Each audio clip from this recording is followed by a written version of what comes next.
ایک مہینے کے اندر 2 دفعہ اختلاف کی وجہ بن جاتی ہے اور 12 مہینے نہیں بنتی. اور مذاق اڑوا دیا ہے انہوں نے. 3 دن میں عید ہوتی ہے یا مختلف آرا ہوتی ہے. یعنی جب ایک دفعہ عید ایک ساتھ ہوئی تھی تو پورے ملک میں جشن بھی منایا گیا تھا باقاعدہ کہ ہمارے مولوی جو ہیں وہ ایک ہو گئے. یہاں پہ یہ بحثیں چل رہی ہوتی ہیں کہ ہم سعودی عربیہ کے ساتھ عید کیوں نہ کریں اور فلاں کے ساتھ کیوں نہ کریں. تو اب سعودیہ کے ساتھ کر لینا. جب انہوں نے بند کیا ہے اور انہوں نے اجتماعات کو بند کر دیا تو اب کر لینا اس کے ساتھ. اب کیوں نہیں کرتے؟ اس لیے سلیم صافی صاحب میرے چھوٹے بھائی کہ اب رمضان آ رہا ہے اور رمضان میں ان ساروں کو زکوٰۃ ملنی ہوتی ہے, صدقے ملنے ہوتے ہیں, خیرات کی رقم آتی ہے. اور کتنی رقم آتی ہے میں آپ کو ایک محتاط اندازے کے مطابق آپ کو بتاتا ہوں.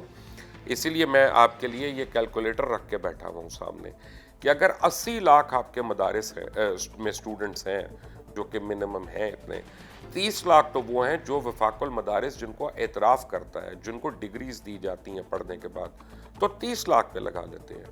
آپ 30 لاکھ پہ لگائیں اور کم سے کم مالیت کا کھانا جو آج فی زمانہ پاکستان میں مل سکتا ہے 30 روپے کا اگر آپ لگاتے ہیں اور دن میں آپ 2 وقت ان اسٹوڈنٹس کو کھانا دیتے ہیں, 3 وقت نہیں دیتے, تو 9 کروڑ تو ایک دن کا ہو گیا.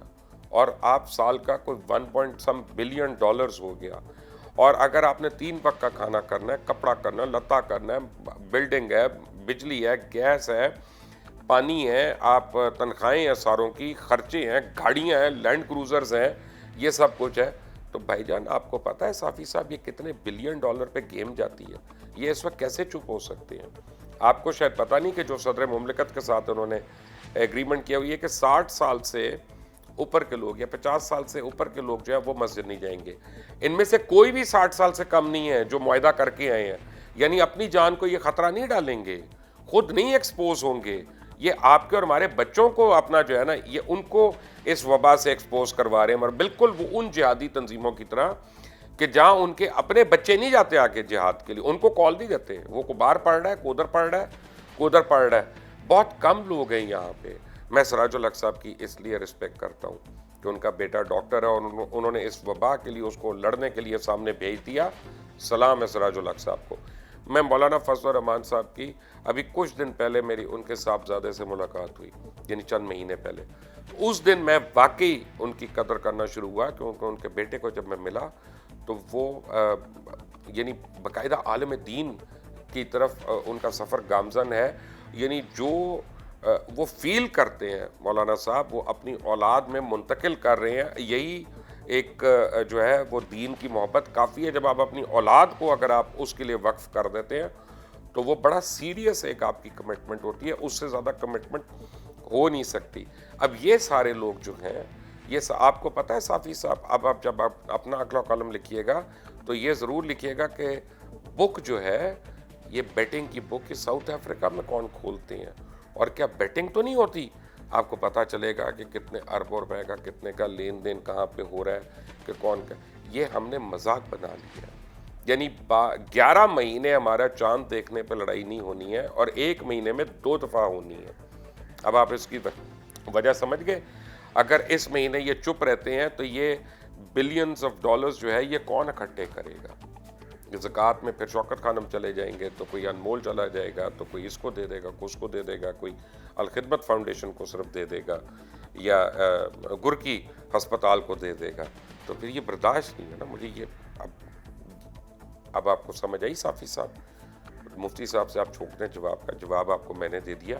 اور سب سے بڑی بات اب 20 سال سے رویت ہلال کمیٹی کا وہی سربراہ ہے. یہ کون سی جاب ہے کہ ہر مراد لینی, سب کچھ لینی, اپنا اسی طرح آ جانا سامنے اور پھر بات کرنا. اور میں مفتی پوپل صحیح صاحب سے اختلاف رائے ضرور رکھتا ہوں, لیکن میں یہ سمجھتا ہوں کہ وہ مسلمان ہیں الحمدللہ, اور ان کے جو عینی شاہد ہے وہ بھی مسلمان ہے. اور جب 150-150 200 آپ کو رویت آتی ہے کہیں سے تو پھر پورے ملک میں جب 4 منٹ کا فرق ہے اگر صرف, تو بنتا نہیں ہے کہ ہم ان کی ہر شہادت کو ہم رد کریں. اس کی کوئی وجہ ہونی چاہیے. اور ایسا بھی ہو چکا ہے کہ صوبہ کے پی کے کی رویت ہلال کمیٹی جو ہے وہ پوپل زئی صاحب سے ایگری کر چکی ہے اور مرکزی رویت ہلال کمیٹی نے ایگری نہیں کیا. یہ مذاق بن ہے. یہ دوسروں کے بچوں کو ان مساجد میں اب ایکسپوز کر رہے ہیں، کیونکہ نہ وہاں سے قالین اٹھ رہے ہیں، نہ روز وہاں پہ فیومیگیشن ہو سکتی ہے، نہ اتنا وہاں پہ گیپ اور سوشل ڈسٹینسنگ ہو سکتی ہے، اور اگر اسے ایک بھی خدا نخواستہ موت ہوئی تو یہی لوگ ذمہ دار ہوں گے۔ پھر یہاں پہ تو ایف آئی آر نہیں کٹ سکتی کیونکہ صدر محترم آگے مل چکے ہیں، لیکن یہ ہے کہ اللہ کے حضور تو ایف آئی آر کٹے گی نا پھر۔ اور وہ تمام علماء جنہوں نے تمام سیاسی اختلافات کے باوجود ریاست کے سامنے اس بات پہ سیاست نہیں کرنے کی کوشش کی، وہ قابل احترام ہے۔ سلیم صافی صاحب، امید ہے آپ کو اپنا جواب مل گیا ہوگا۔ اس چینل کو ضرور سبسکرائب کریے گا، بیل آئیکن پریس کریے گا۔ اللہ حافظ۔